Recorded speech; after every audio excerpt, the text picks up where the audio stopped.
जय श्री राम। अब तक हमने सुना कि श्री राम जी और लक्ष्मण जी मुनि विश्वामित्र से आज्ञा लेकर जनकपुरी में घूमने चल पड़े हैं और सभी उनको देखकर मंत्रमुग्ध हुए जाते हैं।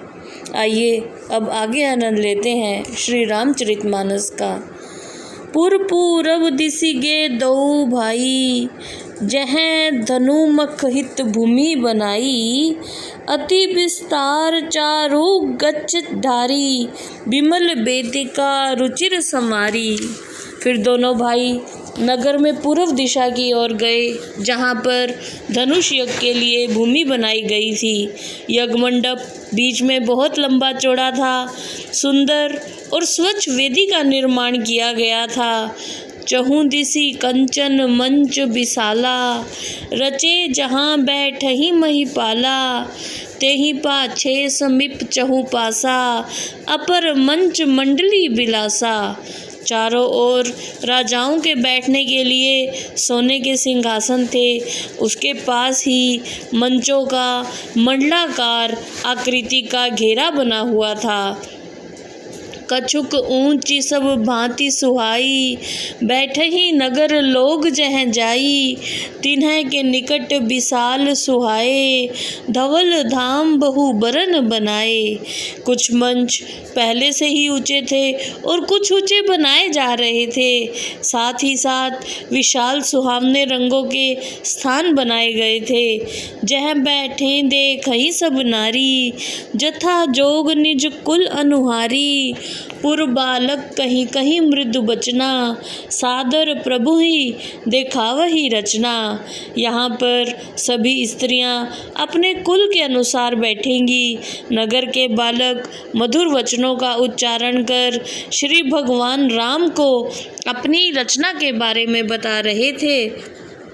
सब शीस एहि मिस प्रेम बस, परसी मनोहर गात।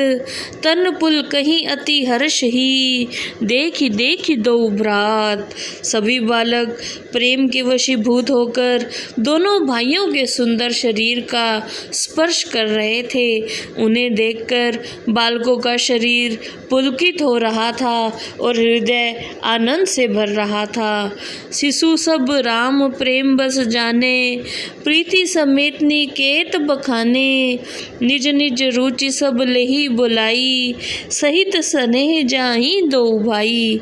जब सभी बालकों ने श्री रामचंद्र जी को प्रेम के वशीभूत देखा तो सभी बच्चों ने उन्हें अपना घर दिखाया। सब उन्हें अपनी इच्छा अनुसार बुला लेते थे और दोनों भाई प्रेम पूर्वक उन बच्चों के घर में चले जाते थे। राम देखा वही अनुजई रचना, कहीं मृदु मधुर मनोहर बचना। लव निमेष महु भवन निकाया, रचई जास अनुशासन माया। श्री रामचंद्र जी कोमल मधुर और मनोहर वाणी बोलकर लक्ष्मण को वहाँ की रचना दिखाने लगे, जिनकी आज्ञा से माया पल भर में ही अनेक ब्रह्मांडों की रचना कर देती है। उसी माया को श्री रामचंद्र जी मुस्कुरा कर देख रहे थे।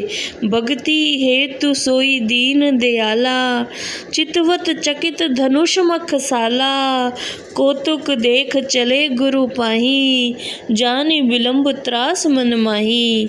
भक्तों के लिए दीनदयाल भगवान चकित होकर सब कुछ देख रहे थे।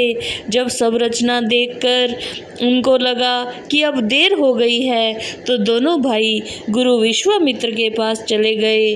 जासु त्रास डर कहूँ डर होई, भजन प्रभाव दिखावत सोई। कही बातें मृदु मधुर सुहाई, किए विदा बालक बरियाई। जिनके डर से साक्षात भय भी भयभीत होता है, वही भगवान अपने भजनों का प्रभाव दिखाते हैं और बालकों को आग्रह पूर्वक विदा करते हैं। सभ्य सप्रेम विनीत अति, सकुच सहित दो भाई। गुरुपद पंकज नाई सिर, बैठे आयसु पाई। फिर विनय प्रेम और संकोच के साथ दोनों भाई गुरु विश्वामित्र के चरणों में प्रणाम करके उनकी आज्ञा से बैठ गए।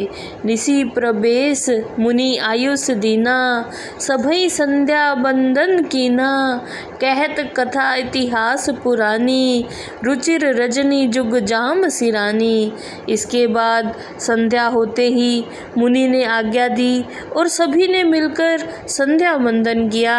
फिर मुनि विश्वामित्र ने पुराणों की कथा सुनाई और रात के 2 पहर व्यतीत हो गए।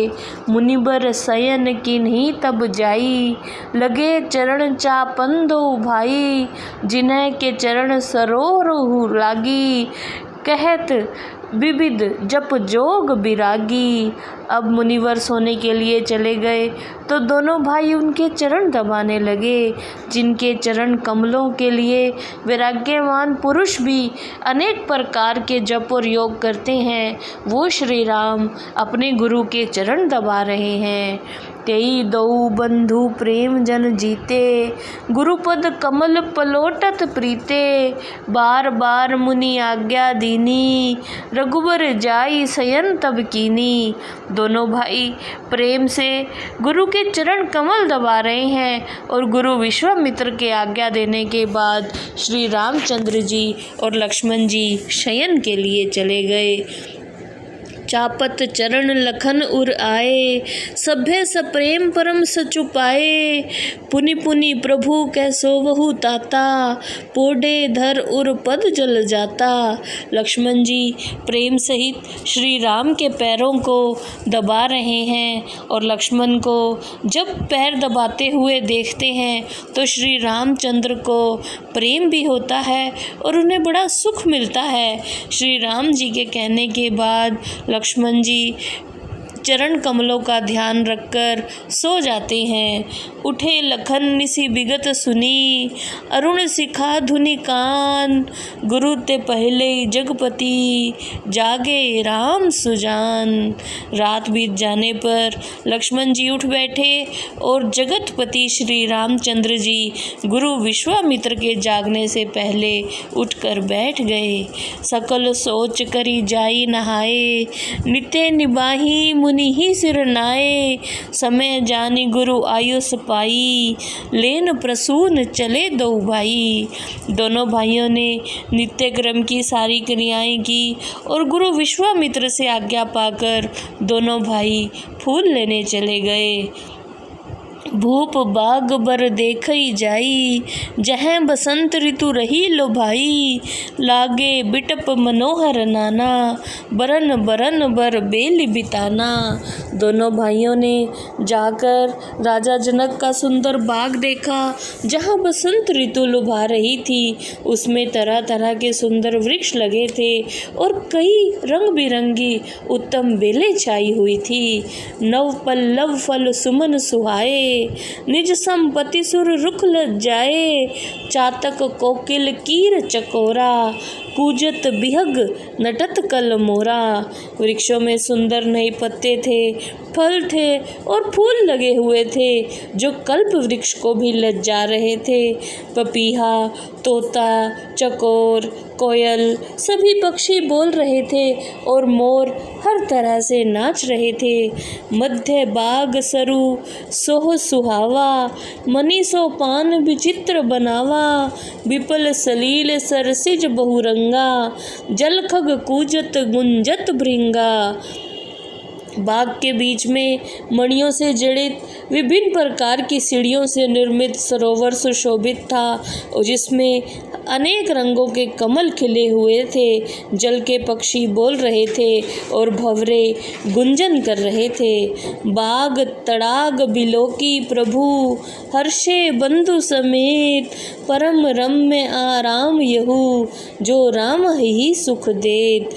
बाग और तालाब को देखकर दोनों भाई श्री राम और लक्ष्मण बहुत प्रसन्न हुए। वह बाग परम रमणीय था जो श्री रामचंद्र जी को सुख पहुंचा रहा था। चहु दिसी चितई पूछी मालिगन, लगे लेन दल फूल मुदित मन, तेहि अवसर सीता तह आई, गिरिजा पूजन जननी पठाई। चारों ओर निहार कर, माली से पूछकर, प्रसन्न मन से जब वो फूल एकत्रित कर रहे थे, तब पार्वती जी का पूजन करने के लिए सीता जी वहाँ आ गई। संग सखी सब सुभग सयानी, गावहीं गीत मनोहर बानी, सर समीप गिरिजाग्रह सोहा, बरन न जाई देखी मन मोहा। उनके साथ में सुंदर और चतुर सखियां भी थी, जो मधुर स्वर में गीत गा रही थी। तालाब के पास पार्वती जी का सुंदर मंदिर था, जिनकी शोभा का वर्णन शब्दों में नहीं किया जा सकता।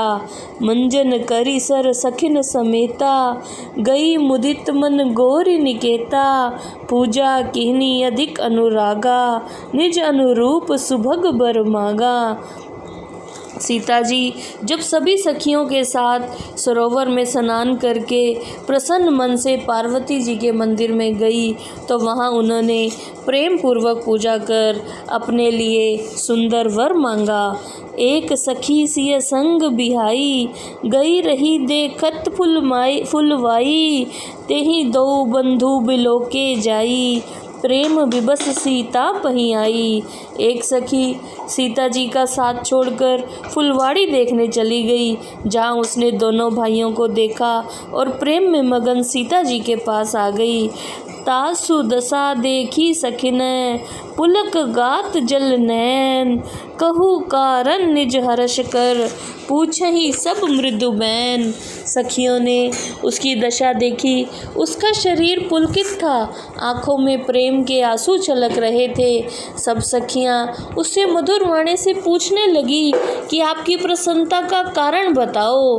देखन बाग कुंवर दुई आए, बै किशोर सब भांति सुहाए, श्याम गोर किमि कहो बखानी, गिरा अनयन नयन बिन बाणी। सखी ने कहा, दो राजकुमार बाग देखने आए हैं, किशोर अवस्था के हैं, बहुत सुंदर हैं। एक श्याम वर्ण का है, एक गौर वर्ण का है। उनका बखान करने में मैं तो असमर्थ हूँ, मेरे नयन भी नहीं बता सकते कि वो कितने सुंदर हैं। जय श्री राम।